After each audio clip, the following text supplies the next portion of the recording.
বিসমিল্লাহির রহমানির রহিম। বলো, আমি কি আল্লাহ ছাড়া অন্যকে বিচারক মানব, যখন তিনি সেই সত্তা যিনি তোমাদের নিকট কিতাব নাজিল করেছেন, যা বিশদভাবে বিবৃত।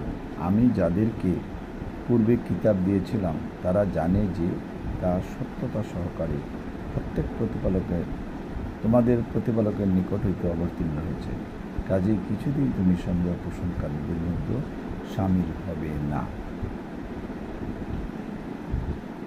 অর্থাৎ কুরআন বিশদভাবে বিবৃত করে নাজিল করা হয়েছে, এই কথাটা এই আয়াতে বোঝানো হয়েছে। এবং কিছুতেই তুমি সন্দেহ পোষণকারীদের মধ্যে সামিল হয়ে না। আমাদের হযরত মুহাম্মদ সাল্লাল্লাহু আলাইহি ওয়াসাল্লামকে বলছেন যে কোথাও যাতে সামিল না হয় এবং